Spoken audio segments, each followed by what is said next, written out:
जय हिंद दोस्तों। Inter arts यदि आपका है और आप सेकेंड ईयर में हैं तो ये आपके लिए वीडियो काफ़ी लाभदायक है।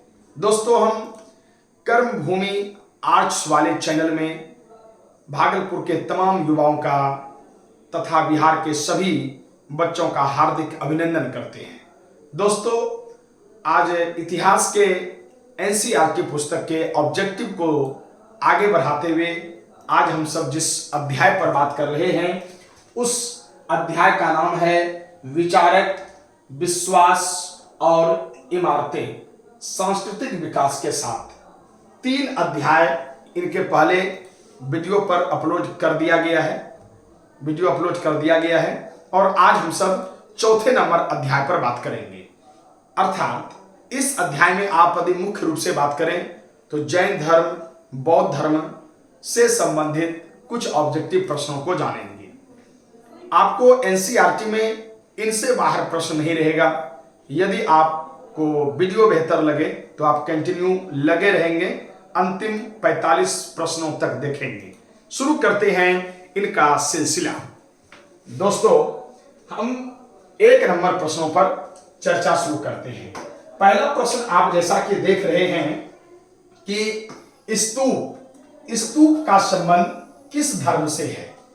तो जिस प्रकार आप हिंदू में मंदिर देखते हैं, इस्लाम में मस्जिद देखते हैं, उसी प्रकार जैसे चर्च आप ईसाइयों का देखते हैं, उसी प्रकार जो स्तूप होता था उनका संबंध बौद्ध धर्म से है, जहां पर भगवान बुद्ध के कुछ अवशेष रखे होते हैं। दोस्तों, भगवान बुद्ध की मृत्यु के उपरांत इनके शरीर के अवशेष को 8 हिस्सों में बांटा गया, जो भारत के अलग अलग कोने में स्थापित किया।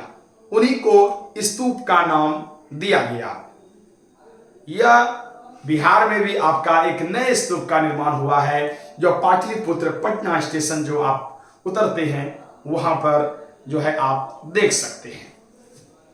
चलिए, ईसाई धर्म में चर्च कहा जाता है और जैन धर्म में भी मठ की संज्ञा दिया गया है और बौद्ध धर्म में मंदिरों को स्तूप का दर्जा दिया गया है। ब्राह्मण धर्म में सबको मंदिर का दर्जा दिया गया है। जो भी ईश्वर का स्वरूप है वह मंदिरों में पाए जाते हैं। तो जैन धर्म का मठ हो गया, ईसाई धर्म का चर्च हो गया, ब्राह्मण धर्म का मंदिर हो गया और बौद्ध धर्म का स्तूप हो गया। चलिए, दूसरा नंबर प्रश्न है शाहजहां बेगम की आत्मकथा ताज उल इकबाल तारीख भोपाल में है। ये इसका जो है अनुवाद कब किया गया? ये प्रश्न जो है जो आप देख रहे हैं, केवल इतना सा याद रखना है कि शाहजहां है ना, बेगम की आत्मकथा, शाहजहां की जो बेगम है उसकी आत्मकथा का नाम है ताज उल इकबाल। ये जो रचना है इनका जो है अनुवाद कब किया गया, बस इतना ही आपको इनमें देखना है। तो आप सही आंसर जो है बताएंगे तो इनका ए नंबर आंसर होगा 1878 में। चलिए, अगले प्रश्न पर बात करते हैं। त्रिपिटक साहित्य है, तो मतलब त्रिपिटक साहित्य किस धर्म से संबंधित है? तो त्रिपिटक साहित्य बौद्ध धर्म से संबंधित है। इस त्रिपिटक में 3 ग्रंथ लिया गया था, जिसमें पहला है सुत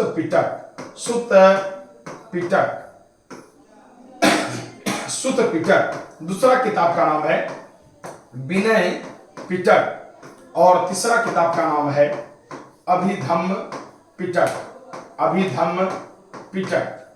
दोस्तों, इस सुत पिटक ग्रंथ में भगवान बुद्ध के उपदेश का वर्णन है।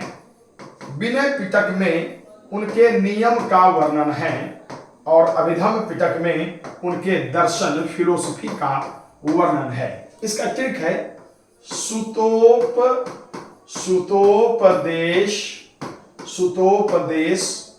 विनियम। मतलब सुत पिटक में उपदेश और विनय पिटक में इसका नियम, अभिधम्म पिटक में उनका दर्शन। चलिए अगले प्रश्न पर बात करते हैं। किस सदी के यूरोपियों में सांची के स्तूप को लेकर काफी दिलचस्पी थी? तो सबसे पहली बात कि आप यह बताइए कि सांची का स्तूप कहां पर स्थित है? तो सांची का स्तूप कहां पर है? मध्य प्रदेश। मध्य प्रदेश में भोपाल, मध्य प्रदेश में कहां है? भोपाल में सांची के पहाड़ी पर, सांची के पहाड़ी पर जो है सांची का स्तूप है। लेकिन किस वर्ष जो है खोज करके इनको जो है एक बेहतर जो है नाम दिया गया है? शताब्दी आपको जो है बताना है, शताब्दी आपको जो है बताना है। किस शताब्दी में इनको खोज करके इनका जो है नाम दिया गया है? तो इनका जो शताब्दी है वह होगा 19वीं शताब्दी। तो एक बार सांची का स्तूप उस पहाड़ी में जंगल के घिरे हुए क्षेत्रों में जब मिला तो एक हलचल पैदा हुई उनकी जानकारी को लेकर। तो सांची का स्तूप का मध्य प्रदेश भोपाल में सांची की पहाड़ी पर, और इसकी खोज कब हुई? 19वीं सदी में हुई। चलिए, पूर्व वैदिक परंपरा की जानकारी हमें किस ईसा पूर्व संकलित ऋग्वेद से मिलती है? तो सबसे पहले बात कि पूर्व वैदिक परंपरा की जानकारी हमें किस ईसा पूर्व में संकलित ऋग्वेद से मिलती है? देखिए, जिसे आप वैदिक सभ्यता के नाम से जानते हैं, वैदिक सभ्यता, उनके दो हिस्से हैं। एक है पूर्व वैदिक, पूर्व वैदिक, और एक है उत्तर वैदिक, उत्तर वैदिक। तो ये जो पूर्व वैदिक है, पूर्व वैदिक, इसका समय है 1500 ईस्वी पूर्व से 1500 ईस्वी पूर्व से 1000 ईस्वी पूर्व, और इनका जो समय है वह 1000 ईस्वी पूर्व से 600 ईस्वी पूर्व। तो आपको क्या पूछा जा रहा है कि पूर्व वैदिक परंपरा? तो पूर्व वैदिक में देखिए 1500 से 1000, तो बी नंबर सही आंसर हो जाएगा 1500 से 1000 ईस्वी पूर्व। उत्तर वैदिक पूछता तो होता 1000 से 600 ईस्वी पूर्व। चलिए, छठा नंबर प्रश्न है, ऋग्वेद किन देवताओं की स्तुति का संग्रह है? आपको जैसा कि हम बताए थे कि सिंधु घाटी सभ्यता में देवताओं के रूप में केवल शिव तत्व का ही नाम आया था, लेकिन ऋग्वैदिक काल में प्रकृति के साथ साथ ईश्वर के स्वरूप आने लगे, और जिसमें अग्नि देवता के बारे में कहा गया कि यह जो है हमारे मानव और भगवान के बीच संदेश वाहक का काम करते हैं। सोम देवता, इंद्र देवता, सोम देवता तो ठीक है, लेकिन इंद्र देवता, वैदिक काल में जो इंद्र था ये सबसे शक्तिशाली देवता था। इंद्र सबसे शक्तिशाली देवता था, शक्तिशाली देवता था। इंद्र का एक और नाम कहा जाता है पुरंदर, पुरंदर। इंद्र का एक और नाम क्या है? पुरंदर। और पुरंदर का अर्थ क्या होता है? तो पुरंदर का अर्थ होता है किलाओं को तोड़ने वाला, किलाओं को तोड़ने वाला। तो ऋग्वेद में किन देवताओं की स्तुति होती है? तो अग्नि की भी, सोम की भी, इंद्र की भी। तो आंसर होगा डी नंबर, इनमें से सभी। लेकिन आपको अतिरिक्त जानकारी दिए कि इंद्र सबसे शक्तिशाली देवता था, जिसे हम पुरंदर कहते थे, अर्थात इसे किलाओं को तोड़ने वाला बताया गया है। चलिए अगले प्रश्न पर बात करते हैं। महात्मा बुद्ध को ज्ञान की प्राप्ति कहां हुई? तो भगवान बुद्ध, महात्मा बुद्ध, जिनका जन्म 563 ईस्वी पूर्व में नेपाल की तराई कपिलवस्तु के लुम्बिनी वन में हुआ था, और 29 वर्ष की अवस्था में जिन्होंने घर का त्याग कर दिया था, घर के त्याग करने के बाद वह कठिन तपस्या किया था। तो प्रश्न है कि बुद्ध को ज्ञान की प्राप्ति कहां हो गई? तो बोध गया में हुई। कहां पर हुई? बोध गया में। किस जिला में पड़ता है? गया जिला में। और किस नदी के किनारे है? फाल्गु नदी के किनारे, फाल्गु नदी के किनारे। किस वृक्ष के नीचे ज्ञान की प्राप्ति हुई? पीपल वृक्ष के नीचे, पीपल वृक्ष के नीचे। कितने दिनों तक यह कठोर तपस्या किया था? 6 वर्षों तक, 6 वर्षों तक कठिन तपस्या किया था। और किस दिन इसे ज्ञान की प्राप्ति हुई? बैसाखी पूर्णिमा के दिन। इसलिए बौद्ध धर्म में बैसाखी पूर्णिमा का खास महत्व है। दोस्तों, जब बुद्ध को ज्ञान प्राप्त हुआ तब वो भगवान बुद्ध कहलाए और गया को बोध गया कहा गया। गया को बोध गया कहा गया। बोध का अर्थ होता है ज्ञान, और ये इन्हें किस चीज की जानकारी प्राप्त हुई? तो बोधिसत्व की जानकारी, बोधिसत्व की जानकारी। लुम्बिनी में क्या हुआ था? जन्म हुआ था। लुम्बिनी कहां पर है? नेपाल, नेपाल की तराई में। लुम्बिनी कहां है? नेपाल की तराई में। किस गणराज्य में उस समय था? कपिल वस्तु में, कपिल वस्तु गणराज्य में था। भगवान बुद्ध को जब ज्ञान की प्राप्ति हुई तो उसने अपना प्रथम उपदेश कहां दिया? सारनाथ में, जिसको एक और नाम ऋषि पतनम के नाम से भी जानते हैं। सारनाथ कहां है? उत्तर प्रदेश में है। ज्ञान कहां प्राप्त हुआ? बिहार में हुआ। ज्ञान बिहार में प्राप्त हुआ और सारनाथ कहां है? उत्तर प्रदेश में। प्रथम इन्होंने 5 ब्राह्मणों को जो उपदेश दिया उसमें किस चीज का उपदेश दिया था? 4 आर्य सत्य, 4 आर्य सत्य का ज्ञान दिया था। संसार में दुख है, दुख का कारण है, दुख को दूर करने का रास्ता है। संसार दुखों से भरा है, दुख का कारण है। दुख का कारण कौन है? स्वयं मनुष्य है। दुख दूर होने का रास्ता है और वह है बौद्ध धर्म। कुशीनगर, तो कुशीनगर में इनका क्या हो गया था? मृत्यु। तो इसको मृत्यु को क्या कहते हैं? महापरिनिर्वाण। बुद्ध के मृत्यु को क्या कहते हैं? महापरिनिर्वाण। सारनाथ में जो प्रथम प्रवचन दिया उसको क्या कहते हैं? धर्म चक्र प्रवर्तन, धर्म चक्र प्रवर्तन। चलिए 8वां नंबर प्रश्न है, महात्मा बुद्ध को ज्ञान की प्राप्ति कहां हुई? तो बोध गया में। श्वेतांबर और दिगंबर का संबंध किस धर्म से है? तो यहां श्वेतांबर और दिगंबर का जो संबंध है वह जैन धर्म से सही आंसर होगा, जैन धर्म।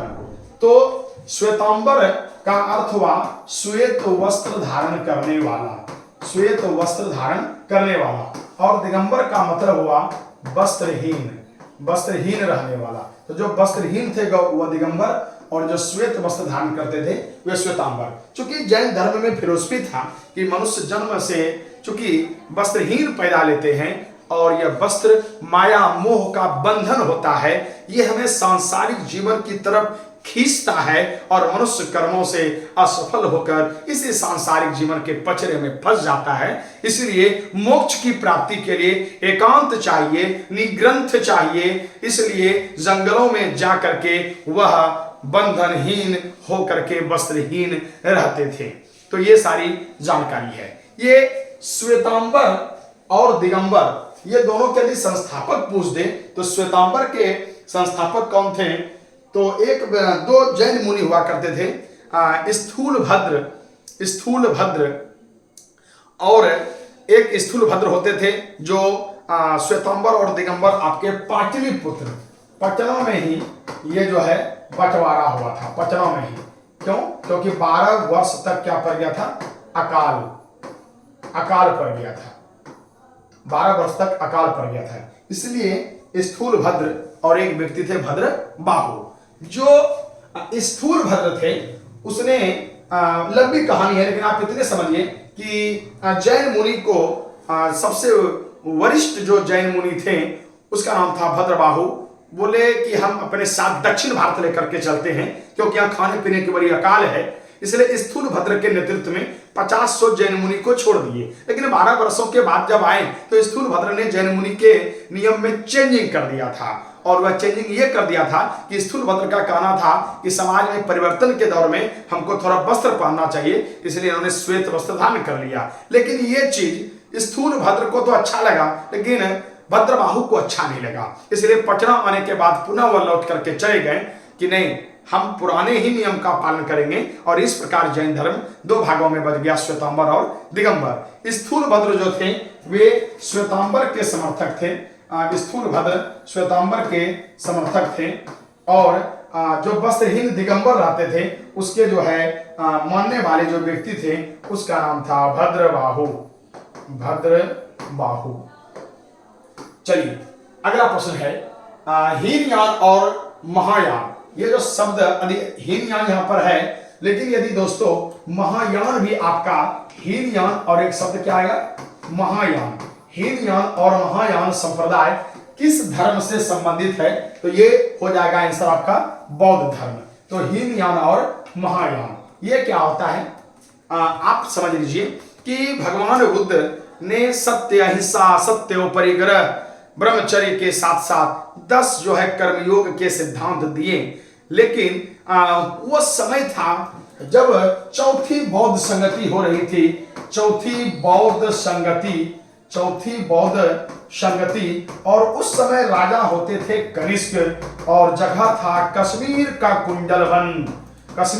कुंडलवन। वहां पर जो बौद्ध धर्म के अनुयायी थे उनमें थोड़ा बहस हो गया, विचार विमर्श हो गई कि क्या हम सब समय के साथ कुछ परिवर्तन करें? क्या यह परिवर्तन किस दौर का होगा कि चलो हम बौद्ध धर्म को मानेंगे लेकिन थोड़ा कपड़ा अच्छा पहनेंगे, बौद्ध धर्म को मानेंगे शादी भी कर लेंगे, बौद्ध धर्म को मानेंगे गृहस्थ आश्रम भी अपनाएंगे। तो ये जिसने बौद्ध धर्म में कुछ बदलाव किया, ध्यान से समझना, जिसने बौद्ध धर्म में कुछ बदलाव किया वो कहलाए महायान, और जिन्होंने कोई बदलाव नहीं किया वह था कौन? हीनयान। तो महायानवादी सुधारवादी थे। ये भी क्वेश्चन पूछेगा, महायानवादी क्या थे? सुधारवादी थे। महायानवादी क्या थे?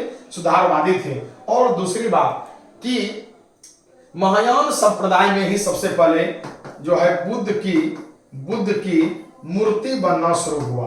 तो बुद्ध की मूर्ति बनना कब शुरू हुआ?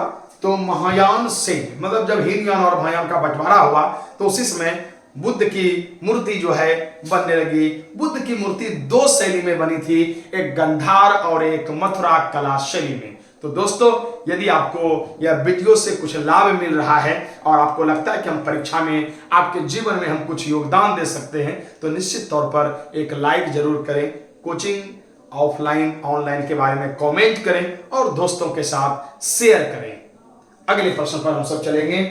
अगला प्रश्न है समकालीन बौद्ध ग्रंथों, प्रश्न है समकालीन बौद्ध ग्रंथों में हमें कितने संप्रदायों का चिंतन, परंपराओं का उल्लेख मिलता है? मतलब बौद्ध धर्म जो आपने अभी देखा कि हीनयान और महायान में बटा, लेकिन यह बौद्ध धर्म कई अन्य छोटे छोटे टुकड़ों में बंटते रहा। आज हम सब 6वीं शताब्दी ईस्वी पूर्व में बौद्ध धर्म का उदय हुआ और हम सब हैं 21वीं शताब्दी में। तो आप बताइए वर्तमान में बौद्ध संप्रदाय कितने टुकड़ों में बटा है? 64, 54, 66, 63।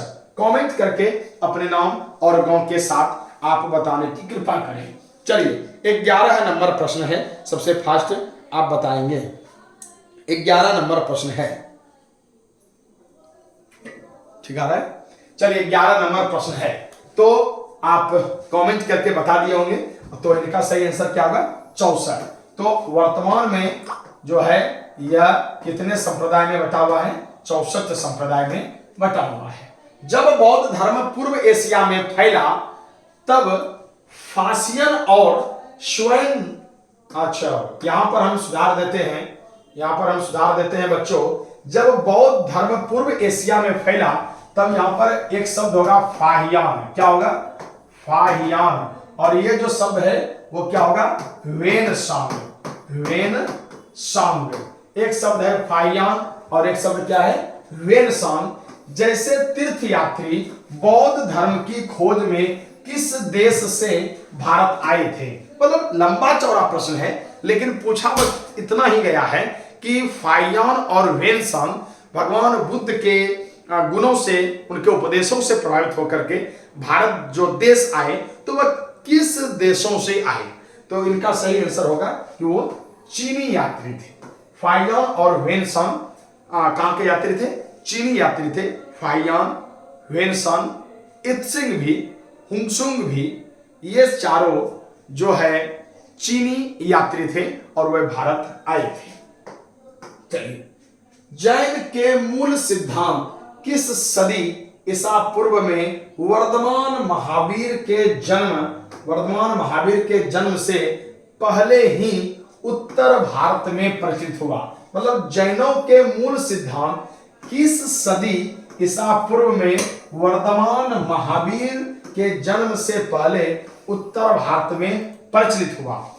देखिए ये क्वेश्चन को आप ऐसे समझिए कि जैन धर्म के जो हैं वह जैन धर्म के कुल 24 तीर्थंकर हुए हैं, 24 तीर्थंकर। और तीर्थंकर को कहा जाता है पथ प्रदर्शक, और पथ प्रदर्शक का मतलब हुआ रास्ता दिखाने वाला। तो जैन धर्म के 24वें तीर्थंकर जो हुए वो हुए महावीर, लेकिन इसके पहले तो 23 वो तीर्थंकर हो चुका था ना। तो ये जो तीर्थंकर जो 23 हो चुका, तो इसमें पहला, दूसरा, तीसरा, इन्होंने तो भी जैन धर्म में सत्य, अहिंसा और सत्य और परिग्रह 4 सिद्धांत को दिया था। जैन धर्म के संस्थापक जो हैं ऋषभदेव हैं। तो कहा जाता है कि महावीर के जन्म से पहले उत्तर भारत में कब जैन धर्म का थ्योरी विकसित हुआ था। और यह भी आपको कमेंट करके बताना है कि 4 सिद्धांत जैन धर्म का पहले ही था, तो 5वां सिद्धांत क्या जोड़ा गया। कमेंट करके आप कमेंट सेशन में बताएंगे।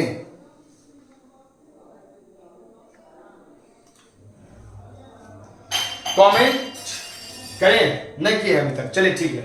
तो जैन धर्म का उदय तो प्राचीन काल से ही हुआ, लेकिन बौद्ध के काल में ही यह काफी लोकप्रिय हुआ था। तो 6ठी शताब्दी ईस्वी पूर्व जब धार्मिक आंदोलन हुआ था, तो उसी समय यह जो है महावीर के पहले 6ठी शताब्दी ईस्वी पूर्व में ही जैन धर्म के कुछ सिद्धांतों का प्रचलन हो गया था। जैन परंपरा के अनुसार महावीर के पहले कितने शिक्षक शब्द हो या तीर्थंकर शब्द हो, बात एक ही है। तो कितने शिक्षक हुए, तो 23 तीर्थंकर हो गए, क्योंकि महावीर को जोड़ के कितना हो जाएगा, 24वां तीर्थंकर हो जाएगा। चलिए अगला प्रश्न आपके सामने है 15 नंबर। बौद्ध ग्रंथ त्रिपिटक की रचना हुई कब हुई। तो महात्मा बुद्ध के जन्म से पूर्व बिल्कुल नहीं होगा, महात्मा बुद्ध के निर्वाण प्राप्ति करने के बाद या महात्मा बुद्ध के जीवन काल में। तो भगवान बुद्ध जब मर गए तब त्रिपिटक साहित्य की रचना हुई थी। तो बौद्ध ग्रंथ त्रिपिटक की रचना कब हुई, महात्मा बुद्ध के निर्वाण मतलब मृत्यु के उपरांत हुई। हाँ, सुत विभग खंडक परिवार येतनी भाग किसका है, मतलब ये थोड़ा अंदरूनी प्रश्न है। आप जानते हैं, देखिए सुत, आप ये देखना कि त्रिपिटक में यही 3 किताब है, सुत पिटक, विनय पिटक और अभिधम पिटक। तो त्रिपिटक में यही जो है ना 3 किताब है, लेकिन अब इस तीनों किताब में सुत विभग, खंडका और परिवार येती भाग किसका है, तीनों में से बताना है यह किसका है। सही आंसर कमेंट करके जो है आप बता देंगे। चलिए, तो आपको बताया गया था कि बौद्ध धर्म में जो 3 पिटक है तो उसका नियम था सुतोपदेश विनयम, क्योंकि सुत पिटक में भगवान बुद्ध के क्या है, उपदेश है, और विनय पिटक में क्या है, नियम है। तो बौद्ध धर्म में प्रवेश के जो नियम थे वो विनय पिटक में थे। तो सुत विभग, खंडक और परिवार यति में इसी नियम का विश्लेषण किया गया था, तो इसलिए इनका आंसर होगा विनय पिटक। जैन साधु और साध्वी कितने व्रत रखते थे। तो जैन साधु और साध्वी जो होते थे वह अपने जीवन में कितने व्रत रखते थे जैन, तो पंच महाव्रत। तो यह 5 जो है सत्य, अहिंसा, ओ सत्य, ओ परिग्रह और ब्रह्मचर्य। तो जैन साधु और साध्वी किसको बोलेंगे, तो महिलाओं को बोलेंगे। तो ये कितने जो है व्रत रखेंगे, तो इनके बारे में आपको बताना है। चलिए, तो जैन साधु और साध्वी कितने व्रत रखेंगे, तो 5। कौन कौन, सत्य, अहिंसा, असत्य, ओ परिग्रह, ब्रह्मचर्य। सत्य मतलब जो सामने है, दृष्टिगत है, वो सत्य है। असत्य का मतलब जो है चोरी नहीं करना। अपरिग्रह का मतलब धन का इकट्ठा नहीं करना, पेट भर खाएं पेटी भर के ना रखें।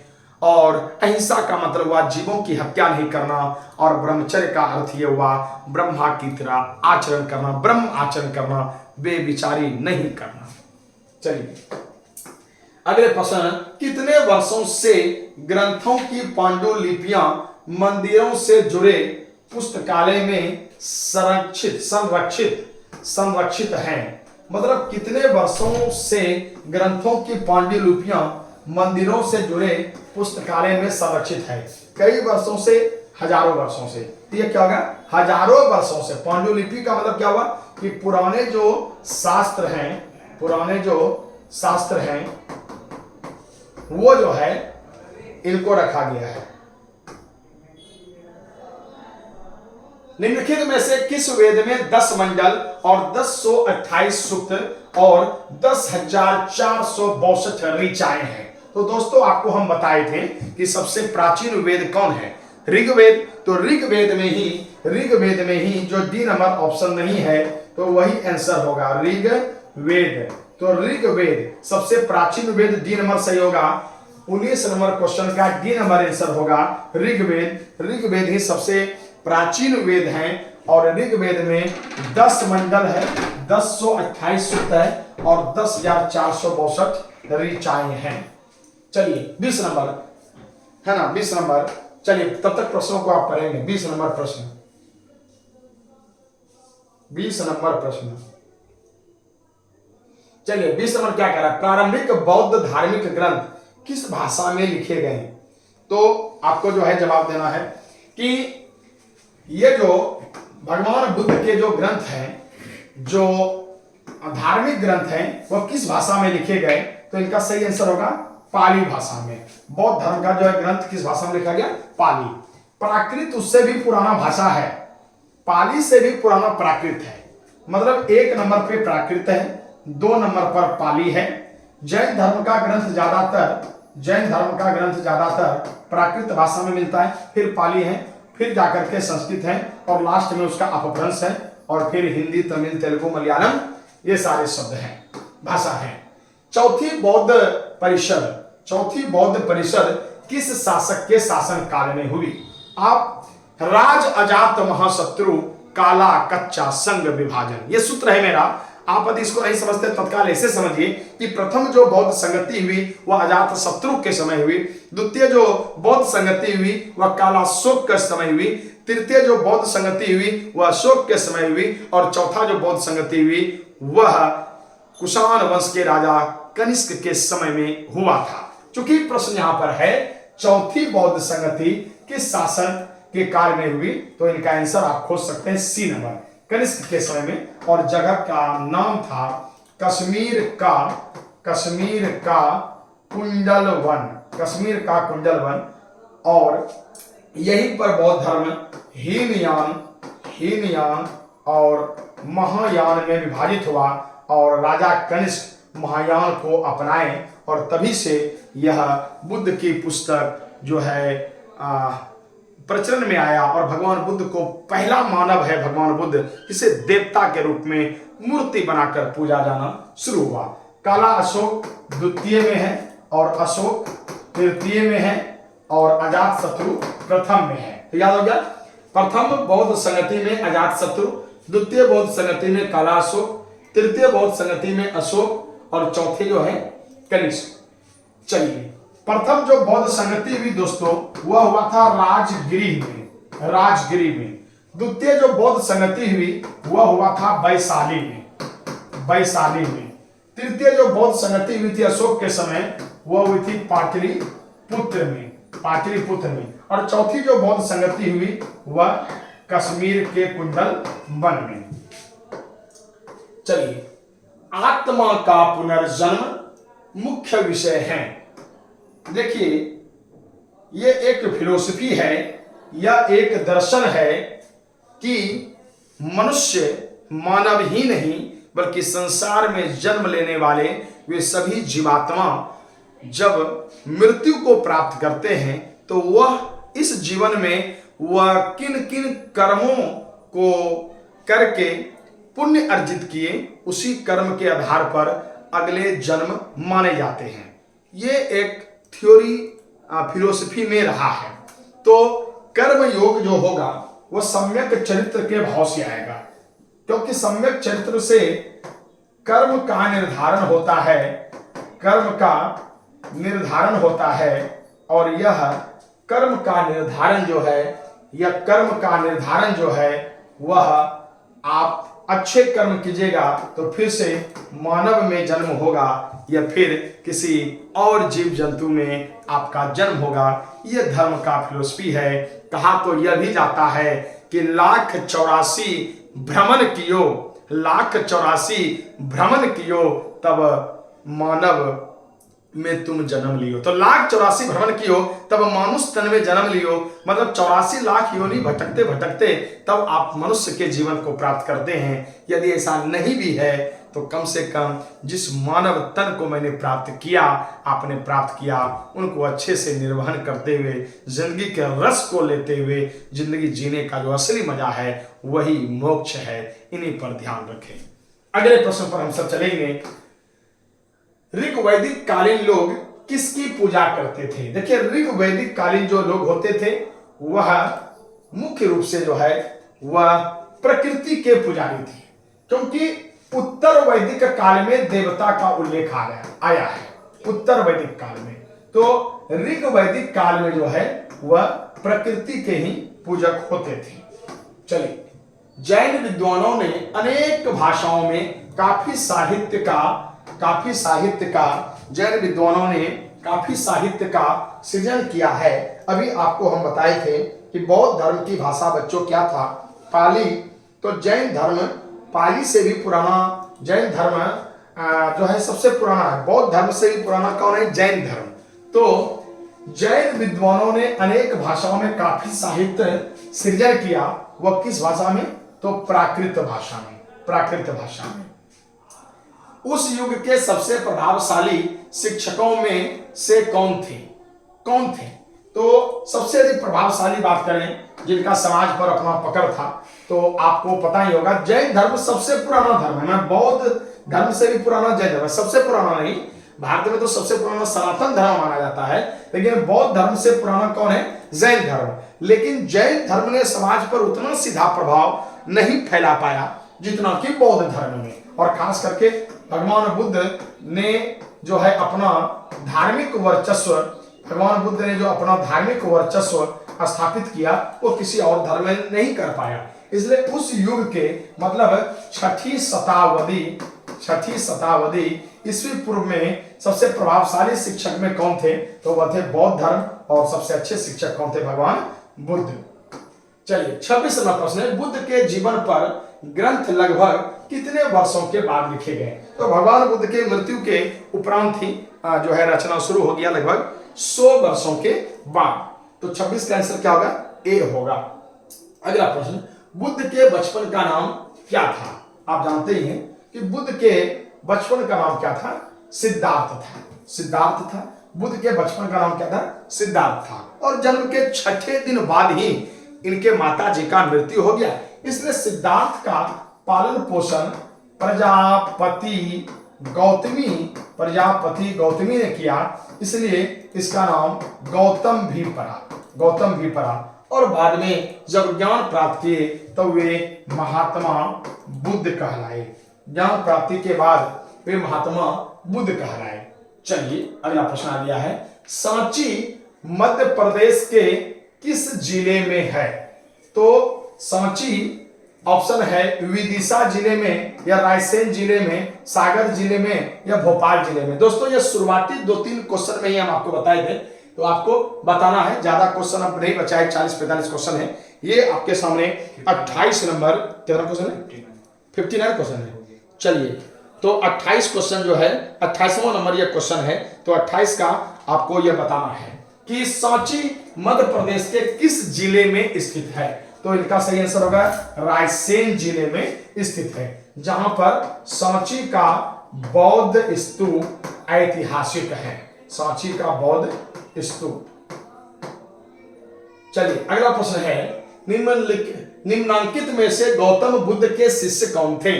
तो इसमें गौतम बुद्ध के जो शिष्य थे वो सबसे प्रिय वो आनंद एवं उपाली थे। 29 का आंसर होगा ए, आनंद एवं उपाली थे।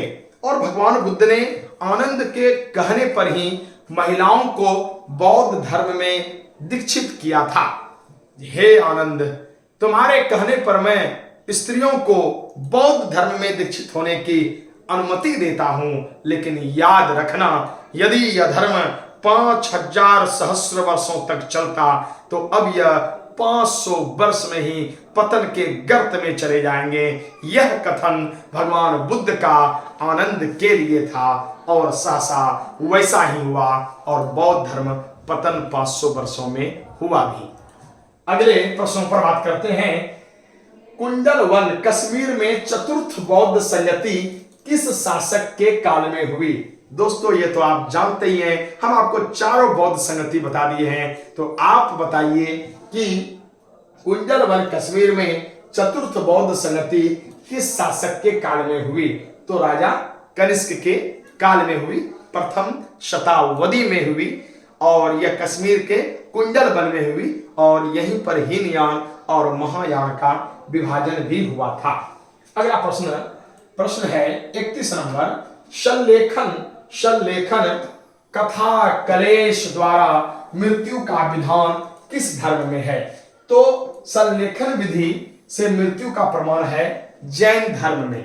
कहा जाता है कि मनुष्य को मोक्ष की प्राप्ति तब होंगे जब वो अपने जीवन पर नियंत्रण रख करके आत्मा को नियंत्रित कर लेंगे, शरीर को काया कलेश मतलब भूखे प्यासे रह के धूप जाड़ा ठंड में जब धीरे धीरे कष्ट में हो करके वे मर जाएंगे तब मोक्ष मिलेंगे। मिले या ना मिले, लेकिन शरीर को कष्ट तो बहुत होता है। तो यह शल्लेखन विधि द्वारा मृत्यु का विधान है जैन धर्म में और अपने भारत के प्रथम चक्रवर्ती सम्राट चाणक्य के शिष्य चंद्रगुप्त मौर्य भी जैन धर्म को मानते थे और इतने बड़े चक्रवर्ती सम्राट होने के बाद वह मृत्यु के समय चले जाते हैं दक्षिण भारत और कर्नाटक का श्रवण बेलगोला और वही इसी विधि द्वारा मृत्यु को प्राप्त करते हैं। चलिए अगला प्रश्न है, नाथ मुनि का संबंध किससे है? तो कई जो है अलग अलग धर्म में यह व्यक्ति हुए हैं। चलिए तो 32 नंबर का सही जवाब आप दे देंगे। 32 नंबर कमेंट करके सही जवाब दे देंगे। आपको हम जैसा कि बताए हैं कि जैन धर्म में कई तीर्थंकर हुए हैं, खास करके ऋषभ देव, पार्श्वनाथ 23वां तीर्थंकर, 24वां महावीर,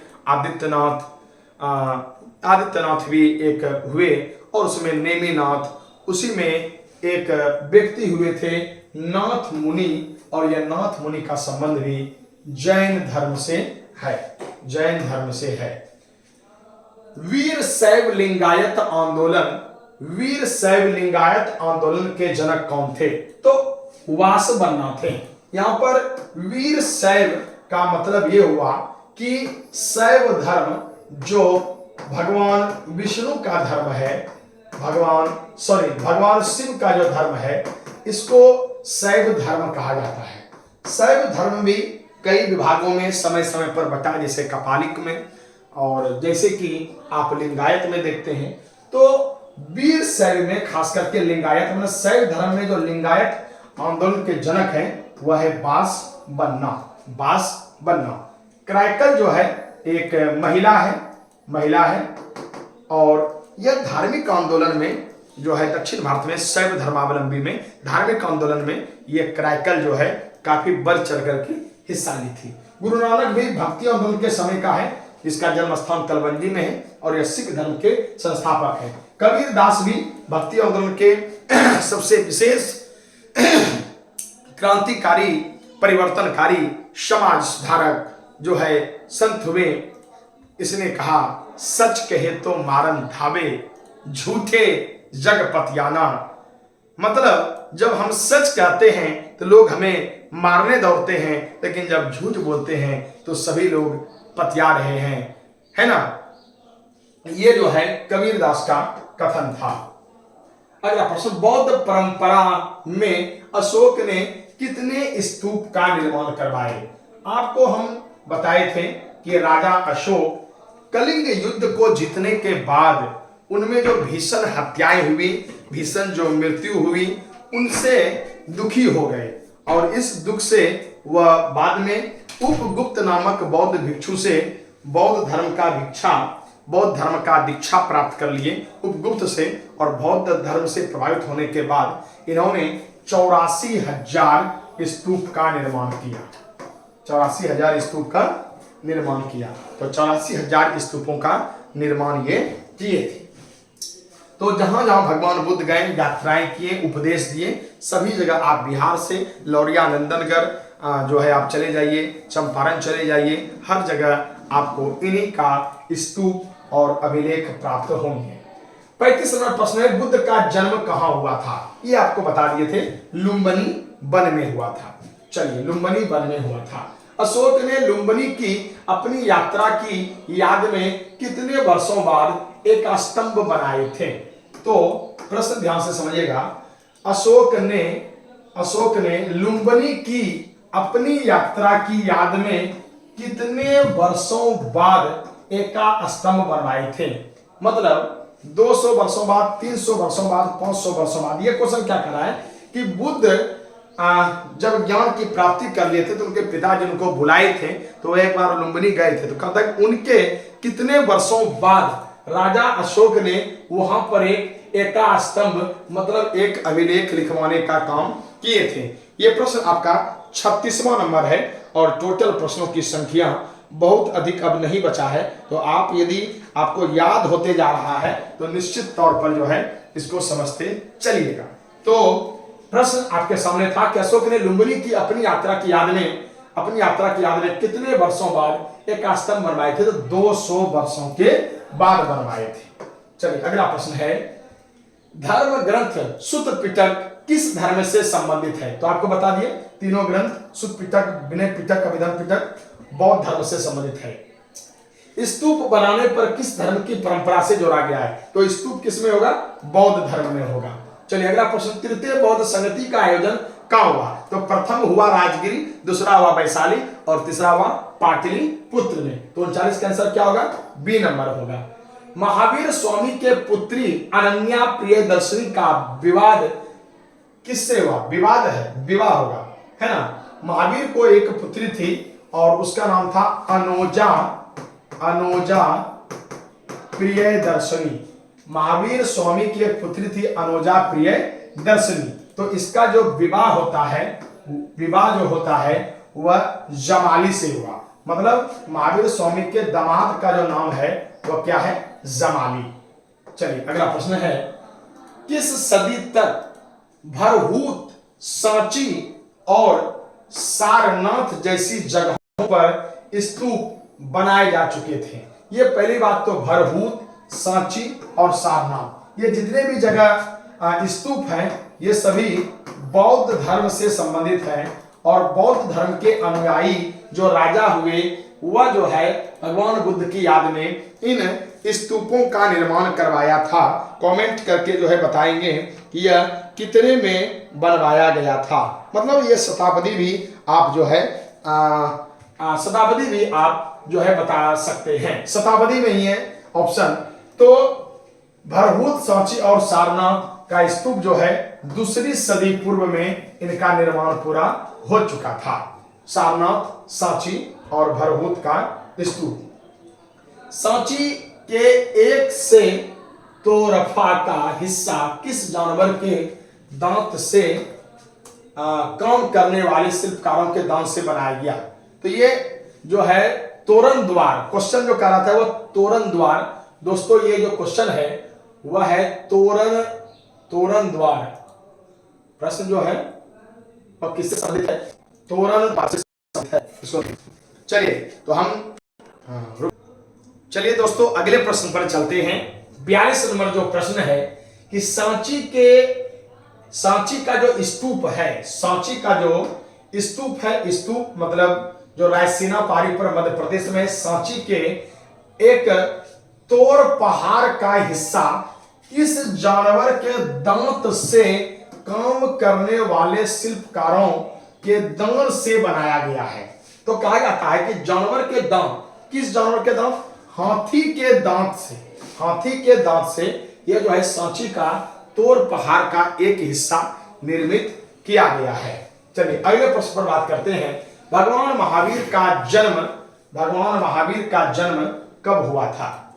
भगवान महावीर जो जैन धर्म के क्या है 24वें तीर्थंकर हैं और इन्होंने ही जैन धर्म में 5वां उपदेश को जोड़ा है जिनका नाम है ब्रह्मचर्य। ब्रह्मचर्य। तो भगवान महावीर का जन्म कहाँ हुआ? तो वैशाली के कुंडल वन में, जो कि अपने बिहार में ही है, जो पहले मुजफ्फरपुर, अब जो है मुजफ्फरपुर का यह एरिया होता है। तो इनका जो है जन्म हुआ था और कितने ईस्वी पूर्व में? सॉरी, तो 540 ईस्वी पूर्व में, 540 ईस्वी पूर्व में। और महावीर के पिता का नाम क्या था और माता का नाम था? माता का नाम क्या था? त्रिशला और पिता का नाम क्या था? सिद्धार्थ। तो कंफ्यूजन यहां पर नहीं होना है। चलिए अगले प्रश्न। महात्मा बुद्ध के महापरिनिर्वाण का अर्थ हुआ मृत्यु, तो वह कुशीनगर में हुआ था जहां पर कि सारे अधिकांश बौद्धिस्ट जमा हुए थे और कुशीनगर वह गए थे। उत्तर प्रदेश में कुशीनगर है जहां पर वह चंदू नामक सुनार के यहाँ कहा जाता है कि सुअर का मांस भक्षण करने के बाद हृदयघात की घटना से उनकी मृत्यु हो गई थी। चलिए अमरावती के स्तूप, अमरावती का जो स्तूप है जैसे सांची का स्तूप है उसी प्रकार क्या है अमरावती का भी स्तूप है, उनका अवशेष कब मिला? तो इनका सही आंसर होगा 1796 ईस्वी में मिला, जिससे बौद्ध धर्म के विकास और भी अग्रणी हुए। अगला प्रश्न है गंटूर, यह गंटूर जो है वह आंध्र प्रदेश के कमिश्नरी में पड़ता है। गंटूर आंध्र प्रदेश के कमिश्नरी में अमरावती की यात्रा कब की थी? तो ये जो है गंटूर आंध्र प्रदेश के है ना कमिश्नर में, कमिश्नर आंध्र प्रदेश का जो कमिश्नर है उसने अमरावती की यात्रा कब की थी? तो उन्होंने अमरावती की यात्रा किया था 1854 ईस्वी में और उस समय से यह अमरावती और भी हाईलाइटेड हो गया और बौद्ध धर्म के जितने धर्मावलंबी थे वहां पहुंचने लगे। अगला प्रश्न है बुद्ध चरित्र की रचना किसने किया? जिस तरह रामचरित्र होता है दोस्तों उसी तरह जो है बुद्ध चरित्र होता है, तो इनकी रचना किसने किया? अश्वत्थ घोष ने किया। ये पहले भी आपको करा दिया गया है। चलिए सांची की खोज कब हुई?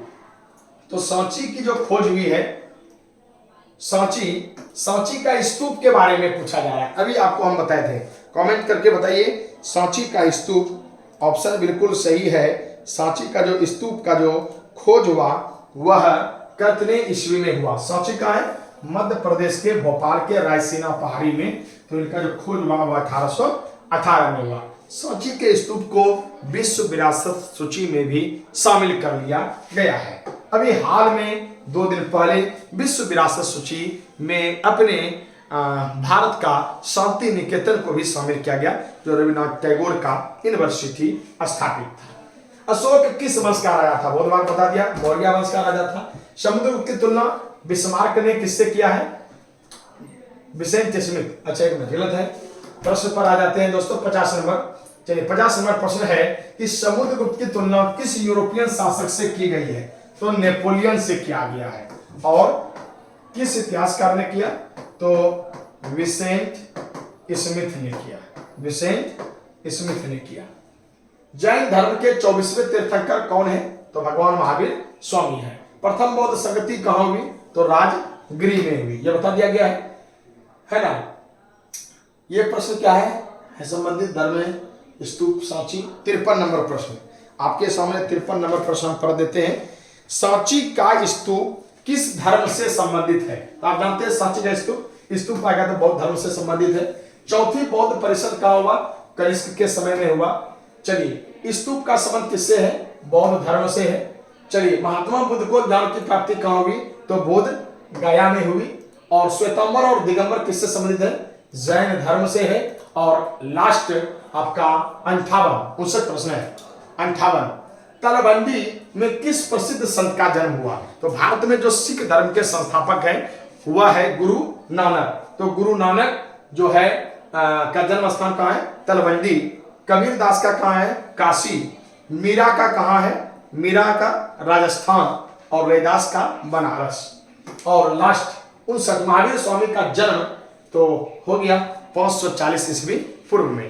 तो दोस्तों आज चौथे नंबर अध्याय जिसमें बौद्ध धर्म जैन धर्म से संबंधित प्रश्न थे उसके 58 प्रश्न को आपको हम समझाएं और सैकड़ों इनसे संबंधित अन्य प्रश्नों को। तो दोस्तों यह ज्ञान आपके लिए अभूतपूर्व है और परीक्षा के लिहाज से भी काफी सेटिस्फेक्शन आपको मिलेगा।